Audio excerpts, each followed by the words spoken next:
Iranian rapper sentenced to death for waging war against God. Iranian rapper Toomaj Salehi, a prominent voice in the 2022 protest sparked by Mahsa Amini's death, has been sentenced to death by an Isfahan Revolutionary Court on the charges of spreading corruption on earth and Moharebeh, or meaning waging war against God. This severe sentence reflects one of the highest crimes under the Islamic Republic's interpretation of Sharia law. Salehi, known for his protest songs and active participation in demonstrations, had previously faced imprisonment and alleged torture, the details of which he shared in a public video, intensifying his legal troubles. His lawyer, Mostafa Nili, expressed concern about the verdict, stating, quote, "Today, the verdict regarding Toomaj Salehi was sent. Unfortunately, the first branch of the Isfahan Revolutionary Court has issued a death sentence against him." Salehi's case has drawn international condemnation and highlights ongoing tensions between the Iranian government and its critics. Um, so, oh my God, this news came out very, very recently. I cried. This was devastating. Um, so let's provide a little bit of background about who Toomaj is. So Toomaj is a rapper living in Iran. He's 33 years old now, and he has been prominent in Iranian politics for a few years now. Um, starting really taking off with his song Soruk Mush, which means rat hole. And this song exploded because it's a song where he is openly telling regime officials and then also kind of regime propagandists that one day you are going to have to go buy a rat hole because we're coming for you. Tumaj was the first Iranian rapper that I was ever introduced to by Armin. And I remember it was because Armin was like, Susanna, I think you would like his energy. And his energy is wide-eyed, looking like he's gonna punch you in the fucking nose, okay? Wearing a bullet around his neck, walking around the streets shoeless. And Tomash has 0 chill. This man has 0 chill.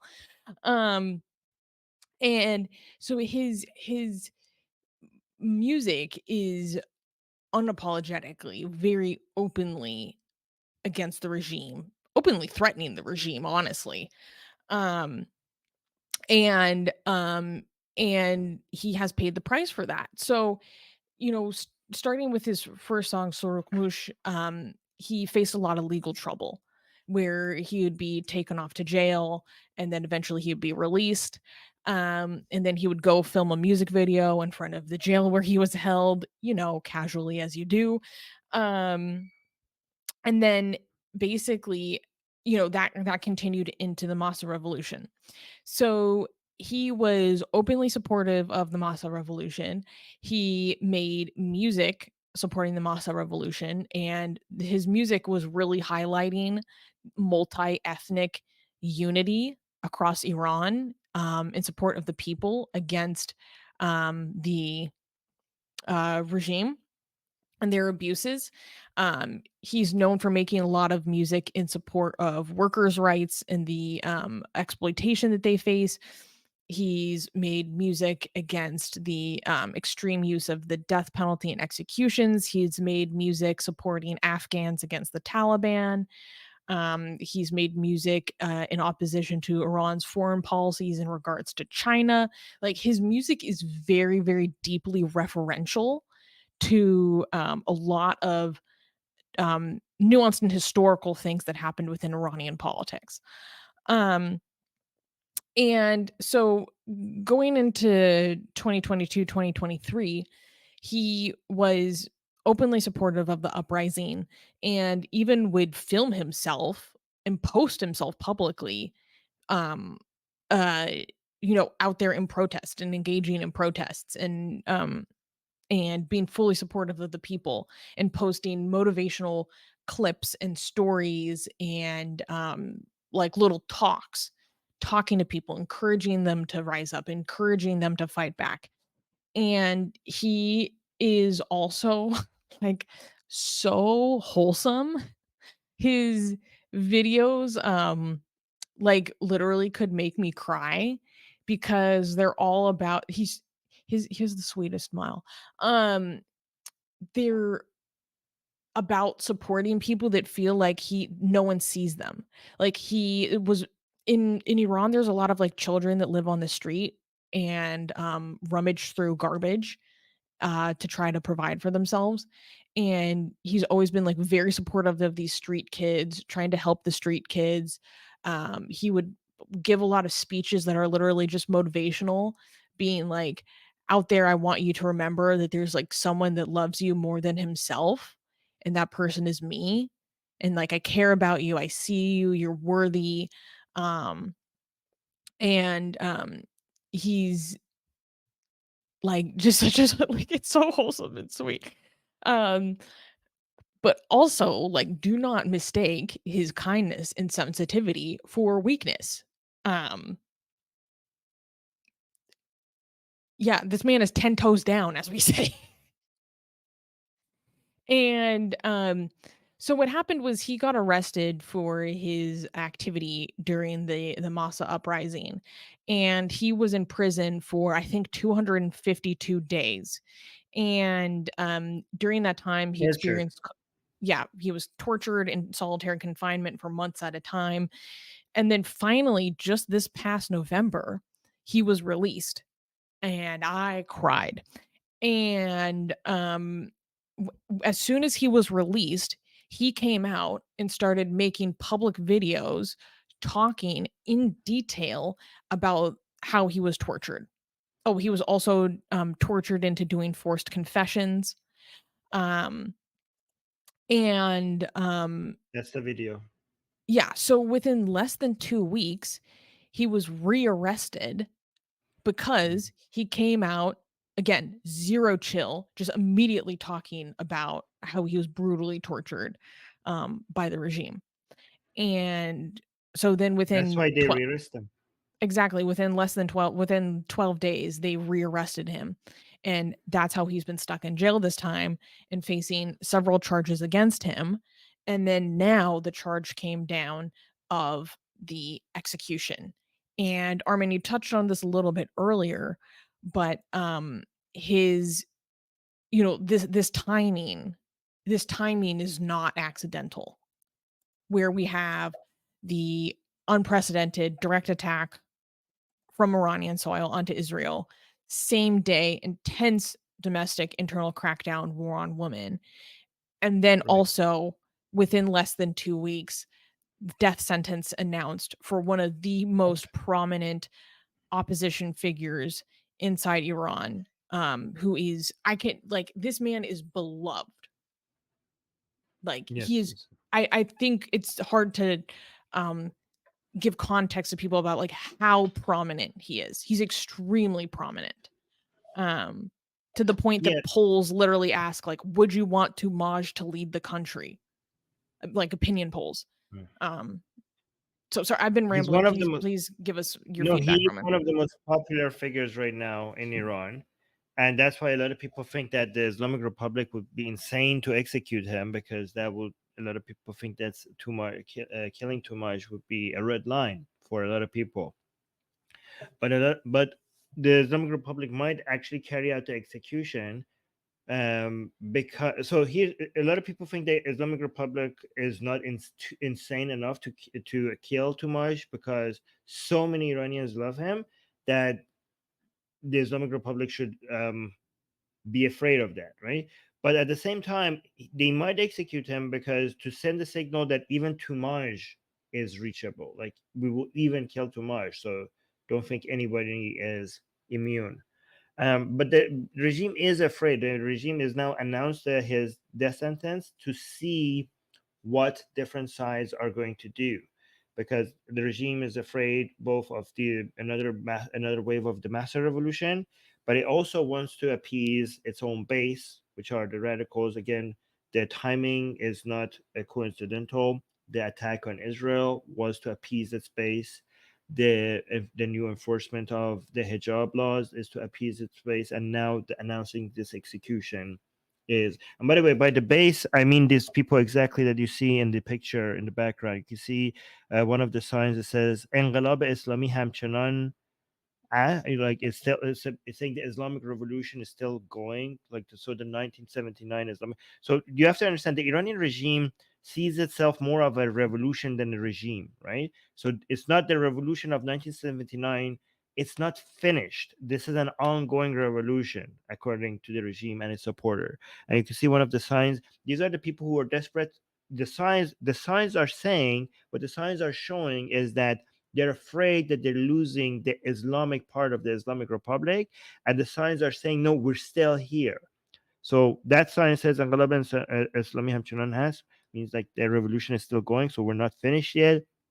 And then other one says "Ma Madyun Khune Shohadaim." So another sign again talking about the blood of the martyrs, saying that we basically suggesting that we have given so much to keep this country Islamic, so that's not going to go away. Another sign is saying Tazin Daim Razmandaim. That means that as long as we're alive, we're still fighters. Like, don't think that you could basically roll over to us and make this country as Islamic. We will keep fighting.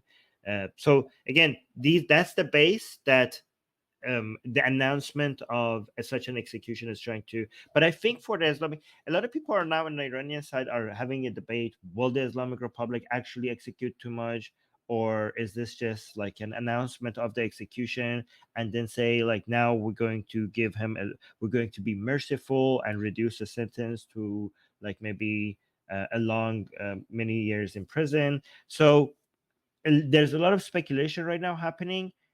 I personally think that the Islamic Republic doesn't have the answer to this itself. It's testing the waters by announcing it to just see how much pushback it's getting, and that's why it's so important right now to get the pushback, because whether or not too much gets executed, I think it's not been yet determined yet. It's going to the Islamic Republic is evaluating whether the threat from its base is higher or the threat from the external and the people's reactions. So you guys could be part of that reaction that the Islamic Republic right now will use in its evaluation, right? So it announced the death sentence. It's now saying how many of the base are going to be happy with just the announcements of such a sentence, and then they're going to back down. And it's also going to look at what the international community is going to do in response to this announcement of too much execution, and also what the Iranian people inside Iran are going to do. So you guys, a lot of you in the chat, are part of that international reaction, which means that you could use hashtags like free Toomaj or Toomaj Salehi. This is my tweet. I will actually copy and paste this tweet in the live chat for you guys if you Yeah, I guys just put it in the live chat. that.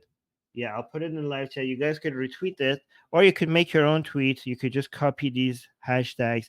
There's also a Persian hashtag Tumash Salahi. So these are the three hashtags that you could use to talk about this, or retweet other people talking about this.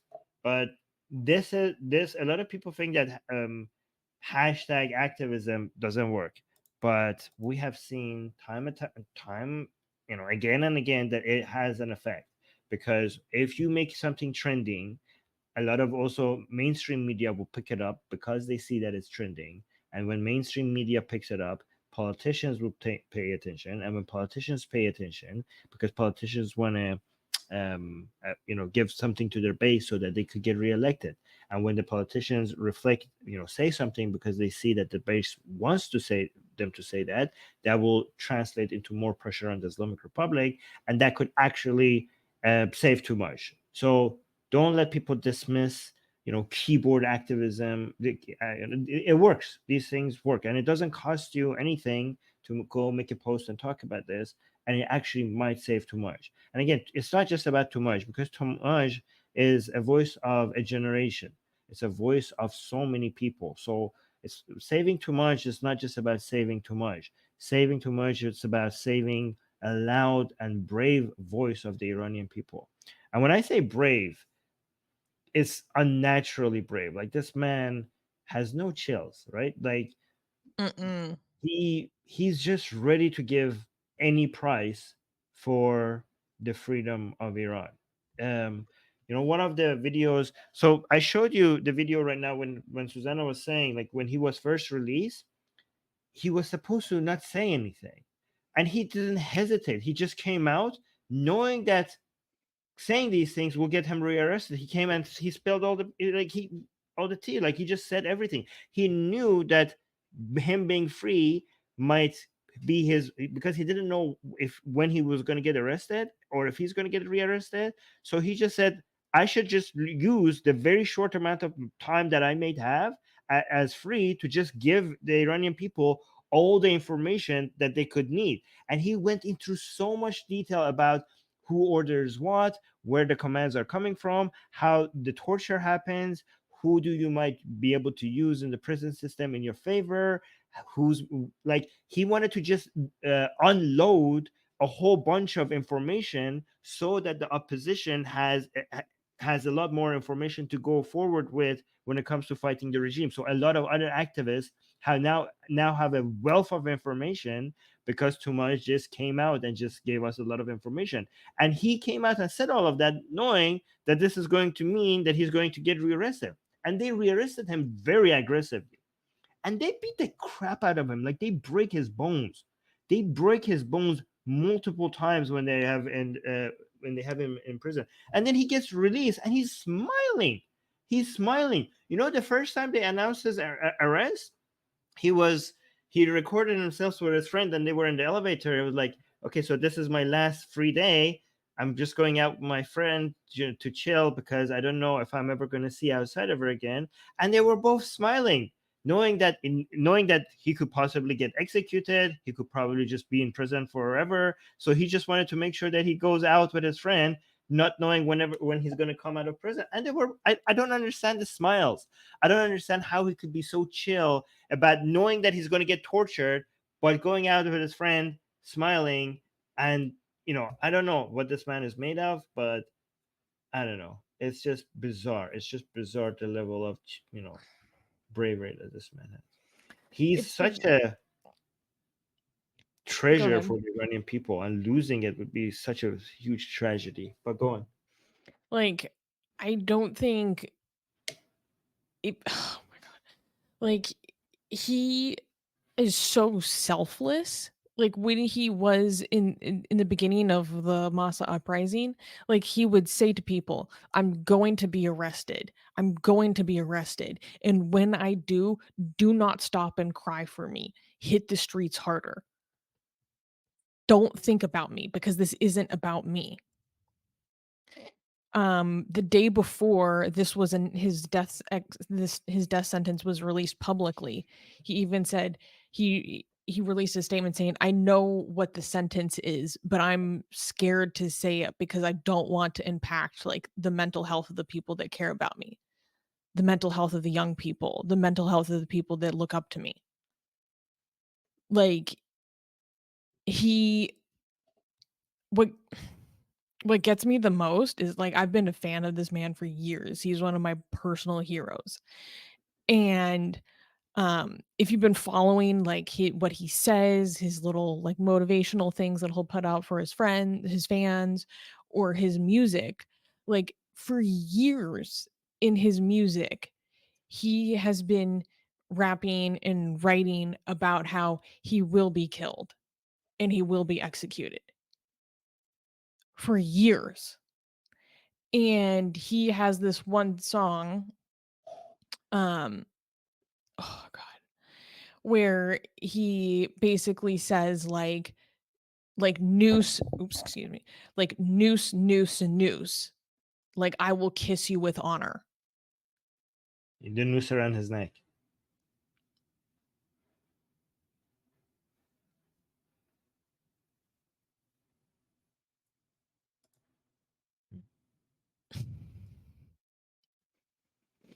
And, like, basically going on to say that, like, he kisses the noose with honor because, like, this is what happens, like, to the best of his country. Um, Yes. Yeah, so he thinks that the noose that they will put around his neck is such a sign of honor, because the Islamic Republic of Iran has put that around the neck of the best of its people, and he thinks it's such a badge of honor for you to put this around my neck. And I think what really gets to me is like in other songs, one of my favorite songs of his, it's called Bazmande, which means survivor. And he has this lyric where he's saying "Bedimiman," so he's saying, "Give it to me, give it to me, give it to me, give me Iran so I can build it back stronger. Give it to me, give it to me, give it to me, give me Iran so I can restore this country." And I think like this is how you know that this is really a liberal movement for um like construction and in positivity and prosperity and fulfillment, because instead of like a lot of these like progressives or leftists in the west that are talking about abolishing, destroy, rip down the institutions, he is saying give it to me, give me my country so I can build. Like this is about something that is building, giving, life giving, not just tearing down, destroying, which is so much rhetoric that I hear from the supposedly progressive people in my own environment. It's all about destroy, destroy, destroy. Death to America, death to Israel, destroy, rip down the institutions, abolish America. But his message is give it to me so I can build it back. Give it to me so I can create. Um, so I would really encourage people to go. Yeah, There's a lot of English actually, subtitles of his songs. So just like Google Toomaj Salehi English, and so you can actually like get a sense of what he's talking about. It's really, really powerful. Susie, this is very interesting because this is the difference between the Mahsa revolution and so many other revolutionary movements, right? Because many revolutionary movements is about tearing down and destroying, against the establishment, against the order, that we have, tearing things apart, right? But the Mahsa revolution is actually quite different, because the Mahsa revolution is a revolution against a force that the people in this revolution believes that is tearing Iran apart.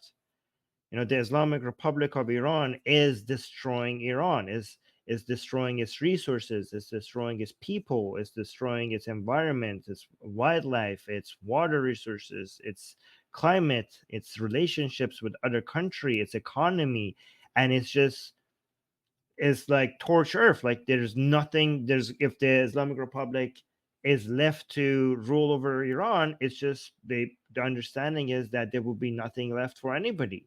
So this is not a revolution to destroy. This is a revolution to save. This is a revolution to take back, to be able to stop the destruction, to be able to build, to rebuild Iran. Yeah. I remember like at the height of activity, there were a lot of people having conversations online. They were saying, okay, when this regime ends, who is willing to go back home? Are we willing to go back home and rebuild this country? Are we ready to have that conversation? I thought that was, I don't know, just really, really powerful. So yeah, please go tweet in support of Toomaj. This is extremely important. If you have like favorite rappers that you follow, go tweet at them, tell them to support Toomaj. Um, the Grammys actually put out a statement, I believe, yesterday in support of Toomaj. Oh, So the most amount of international attention we can get on this is really, really important. yeah. Can I highlight this thing from Toomaj? Let me see what Yeah, he go for says it. here. Okay.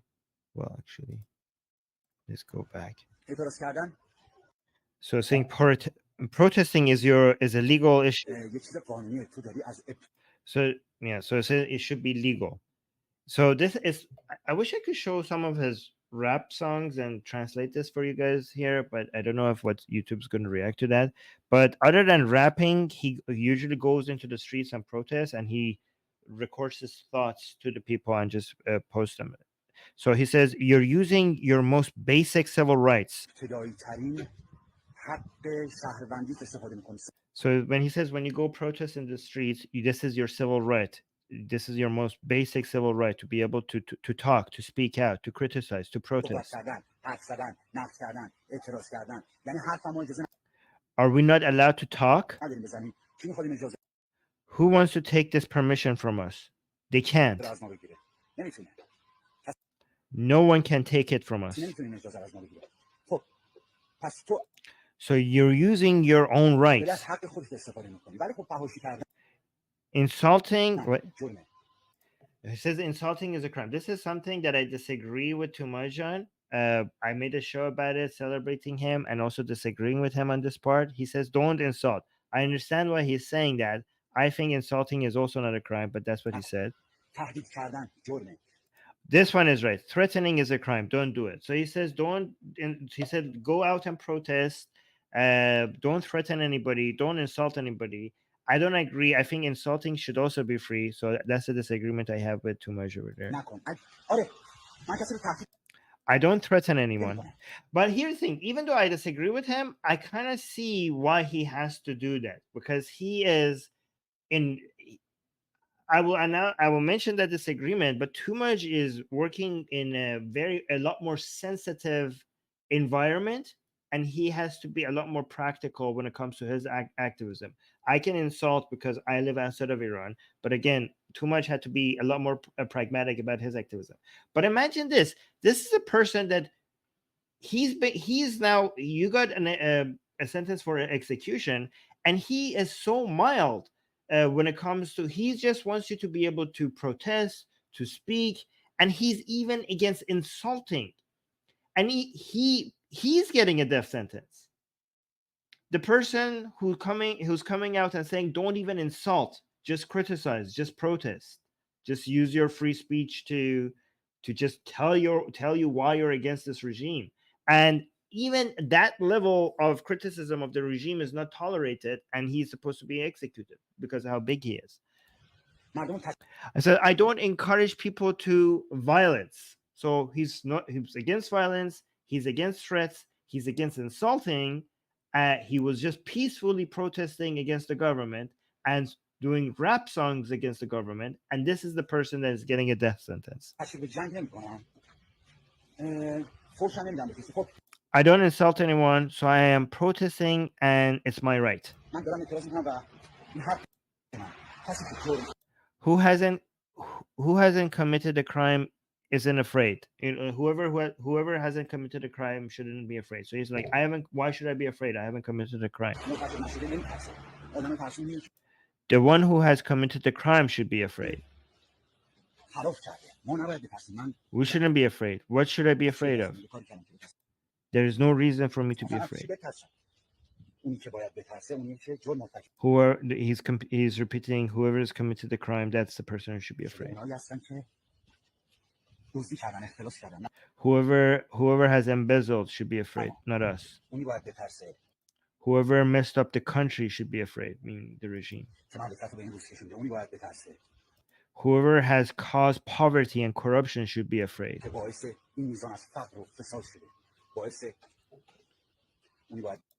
Those who have brought us depression and raised the suicide rate should be afraid. Whoever has caused so many youngsters to take drugs should be afraid. He means the regime.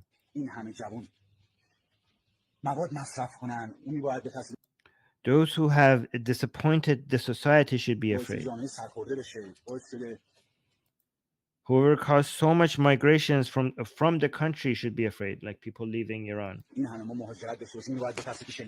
Whoever shot the people and gave the order to shoot them should be afraid. They should be afraid. What? What should be afraid? What should we be afraid of? What should we be afraid of?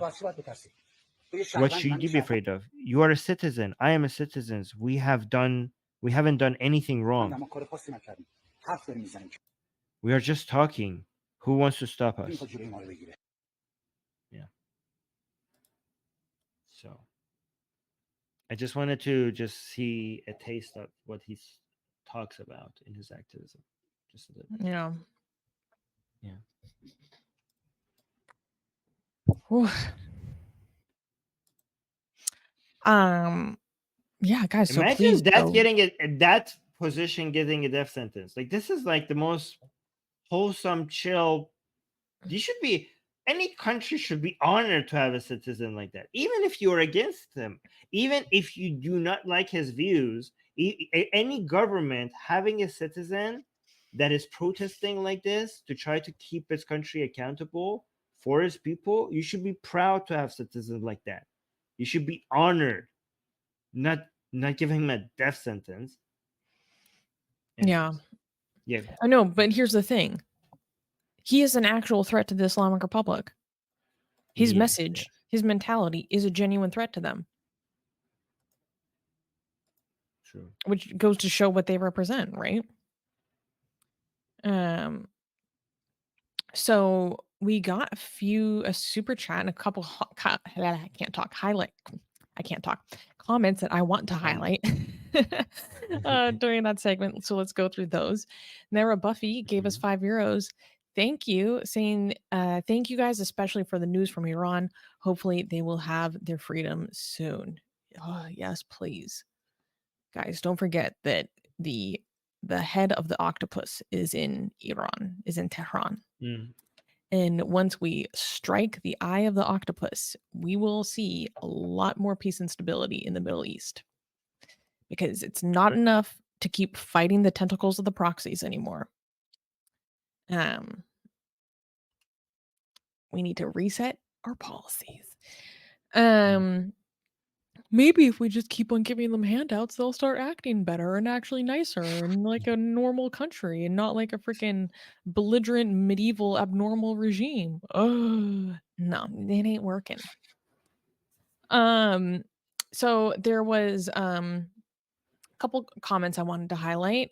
Comment number 1 is for a Iranian regime apologist in our live chat saying, "See you later, hate mongering shithead Iranians in the West. Go fuck yourself, Zoroastrians and Jews pretending to be hex Muslims." I would just like to say, said that you are the perfect example of what I tell people you are. So thank you for coming out and just saying it openly with your chest so that people don't have to believe me when I say that these things. We can just show openly that you say it yourself. So thank you for being exhibit A. You can go take your unbeliever hating, your infidel hating, bigoted ass out of here. Ask me if I give a shit. Ask me if I give a shit about your kaphrophobia. Thank you for just saying it publicly so I can just show everyone. Because the only explanation about why someone would be against the Islamic Republic is because they're Jews or unbelievers like Zoroastrians. Give me a fucking break. But can I And you dissect this say comment? this is why we do not ban. Exactly. We don't Yes. ban because people like Syed are doing the work for us. Thank you, Syed. Yeah, unpack this. Unpack this here. Right. And when I So tell people that when people hate unbelievers to their core, this is what I'm talking about. when he said this is addressed at me basically, right? So shithead Iranians in the West. So he's talking about the Iranians like me who are in the West, who are, and they accuse of Iranians because the understanding is, the conspiracy theory is that the Iranian people in Iran are not that bad. They actually love their regime. They love Islam, but some of them, a few of them, have been led astray by a bunch of troublemaker Iranians who are in the West, who are sad to be in the West because Iran is such a wonderful place, and they betrayed their own country and they can't come back. And the only way to be able to come back to such a wonderful place, Iran, is to stand up against Islam and the Islamic Republic for the country to fall apart. So maybe that's the only way that we come back. So that's why we support war, because we're just so desperate to leave the West, which is such a horrible place, to come back to Iran, which is such a wonderful place. But because we have betrayed our own country, we can't do that. So that's why we support war, right? And then he says, "Go fuck yourselves, Zoroastrians and Jews, pretending to be ex-Muslims." So here the understanding is that people don't leave Islam. Um, the, we weren't ever Muslim to begin with. We're pretending to be Muslim because it doesn't make sense.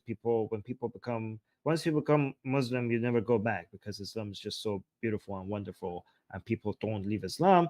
And then he accuses us of being Zoroastrians and Jews, which is basically an insult to you, which shows how he thinks about Zoroastrians and Jews, right? He's insulting you. He's like, you guys are actually Jews and Zoroastrians, and that's an insult. That's being used as an insult. So I just want you to know what these people's mentality is about Zoroastrians and Jews, to use that as an insult.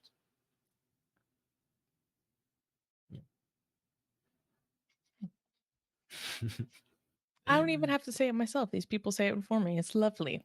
It's Yeah. lovely. Yeah. Because sometimes I talk to people that aren't familiar with this issue and they don't understand how much hatred there is for non-Muslims. I'm like, oh, thank you. Yeah. Land of Celts is saying, this is about my comment. Susanna, no one wants to destroy America. We want better people in those same institutions that put morality and ethics at the front. Land of Celts, this might be true for many people, but this is not in totality true. You're making an absolute statement. Nobody wants to destroy America. No, I was literally an anarchist. I was in these spaces for years. I know this rhetoric inside and out. I know their aims and goals inside and out. A lot of these people do want to destroy America. They mean it when they say abolish borders, abolish America, defund the police, abolish the police. They're not like, oh, when we say abolish the police, we actually mean we want money from different services to be reallocated to more social services. No, no, no, no, no, no, no, no, no, no, no, no, no. They mean what they say, and we should start believing them. These people, Land of Celts, I'm going to try to be charitable. These people mean what the fuck they say. And I know it because I was one of them. And I've been in these spaces. I know how radical they are. I know what they plan. I know how they organize. I know what they want for themselves, what they want for this world. Dia saying they want to burn it all down. That's true. And they say so. They want to destroy the institutions. They don't want to preserve the institutions because they see the institutions as the presence of power. And all power must be destroyed. Because apparently, I'm actually not going to get into critical theory right now. I'm not going to get into critical theory. But I'm not exaggerating. This is a genuine sentiment that exists. This also And it is explains the being, unity with wait, let me say one more thing. And it's a genuine sentiment that exists, and it used to be more of a fringe, and now it is being mainstreamed. It is being mainstreamed into the progressive movement at large. And if you're paying attention, you can't deny this. This also explains sometimes the unity with Islamists. Exactly. Or any other group, because it doesn't matter what that group believes. It only matters that it's a destructive force against what they're fighting. As long as it has that element, they are willing to work with it. Saying Rational Post is saying that is not everyone on the left. Most liberals don't want to get rid of cops. We just want the abuse to stop. I'm not talking about liberals. We're not talking. I'm not talking about liberals. Like actual We're liberals. We're liberals. We are liberals. Actual liberals. I'm talking about these so-called capital P progressives, the actual leftists, the socialists, the communists. Yes. The Justice Democrats. That's who I'm talking about. These people, their enemy number one are liberals. The people that we're talking about, they hate liberals more than anyone else. They say cut a liberal and a fascist bleeds. That's what they say. Cut a liberal and a fascist bleeds. Right. That's what they say. Right. Yeah. And oh, yeah, exactly. People are saying Susie rant. Yeah. Exactly. Exactly. Yeah. I'm People can't tell me that this isn't like a thing because I literally was this person and I've been in these spaces for years. Can I just do remind people of a categorization that we find more helpful on this channel, right?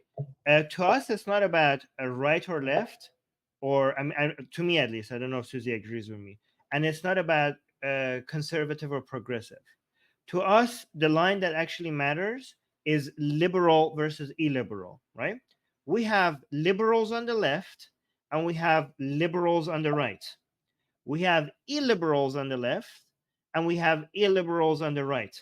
We don't care that much whether you're or not you're right or left. We care that you're liberal. And both sides have their fair share of liberal people and both sides have their fair share of illiberal people, right? And also it's not about progressive versus conservative, because there are certain things that we need to keep because they work, we need to conserve, and there are certain things that we need to progress out of because there are better ways of doing things. So whether you should be a progressive or conservative, I don't see it as a general ideological thing. I see it as a case by case thing that we have to evaluate whether something is working or not working for you to be progressive or conservative about that specific thing. Right? So none of those categorizations work. It doesn't mean that much to me. Liberal versus illiberal, we are on the side of liberal, and we think communists are illiberals, woke people are illiberals, on the right, fascists and racist people and homophobes and transphobes, those are the illiberals.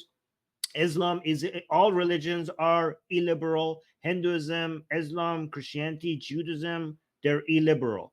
And liberalism has so many enemies and they're all coming for it. And our priority is to protect liberal values. Yeah. Yusuf is saying, Susanna, not all leftists are this radical. If that's true, these non radical leftists are doing a piss poor job making that distinction clear. They seem to be, I guess, spineless cowards who are shamed via struggle sessions by their most belligerent psychos in their movement into shutting the fuck up and get with the program. Don't be a counter revolutionary or some bullshit. The ones that are not this radical, where are you? Why are you not making yourselves known? Why are you not Well, some of them condemning are. the sheer level of extremism going on? Right. Because broadly, I think that you guys are either fascist, by you guys, I mean like actual socialists, communist leftists, are either fascists or cowards, and also straight up mentally ill. I saw someone tweet that the worst impulses the worst impulses of the left are explained as genuine mental illness, and the worst impulses of the right are explained by genuine mental retardation. I was like, honestly, that's not too far. Can can I be clarify something here? All right. So the term, I think there's a source of confusion. Let me know when you're done laughing at this so I can Oh, I'm done. talk. Okay, okay. All right, Susie, let's be clear about something. Leftists and on the left seem to mean different things these days, right? Because leftists, so a lot of people, when you say not all leftists are not radical, the term leftist is being used these days to refer to the radicals on the left, because not everybody who's have left leaning views is considered leftist. Again, that's a weird way people use words. I just want to people understand that's why that seems like a tautology for you to say not all leftists. I think your understanding of leftist is that anybody that has any left leaning views. Me and Susie have left leaning views, right? Me, we don't consider ourselves leftist, even though on many issues we are on the left. So just clarifying that. Is that accurate, Susie, for you to? Yeah. Yeah. Um, Okay, a few more things I wanted to highlight. Shami gave us another super chat saying, Susanna, love the term caphorophobia. It's a Yes. real thing, and it is a sickness. If you know what I'm referencing when I say that, please tell me in the live chat. And I loved this comment saying Armin is an agent of Mossad. He is a shame on atheism. No, but Armin wishes that he was an agent of Mossad. Not yet. Genuinely. So, like, literally, actually, not a joke. If anyone knows how to get Armin into the Mossad, please contact us. Because that's his dream. Yes. I'm actually talking. This might be finally my way in. I have managed to be in touch with a speaker of the Israeli government, and he has agreed to come to our show on the Persian show. So maybe now I'm finally getting in touch with, you know, officials from the Israeli government. So we'll see. We'll see how this goes. We'll see how this goes Armin is gonna get one day. in, and he is going I'm sorry. to subvert the Islamic Republic, guys. That's the goal. Yes, That's the yes, yes, goal. yes. One day, I'm not part of the part of Mossad yet, but one day, that's the dream. Mhm. Yes, Unicorn is saying Sue's for president and Armin for prime minister. It will happen. yes. Of Can you what? Of imagine? Atheist Republic? People are like, Susanna, literally, you need to run for office. I'm like, can you imagine what would happen if I tried like to run for Well, campaign? Like my let me public tell you, record? Are you kidding me? we okay, Susie. Here's the thing. I know this is. Can I just do? Okay, so here's what's going to happen. Okay, me and Susie will run for government. Okay, but which government? At some point. Okay, um, what I think is going to happen, I know no Susie hates it when I go into futurism and stuff. I think that the concept of nation state one day is going to be replaced by a new concept called a network state, right? Because nation states are bounded by geography, and I think that in the future that is going to be a limitations on the way we could do government.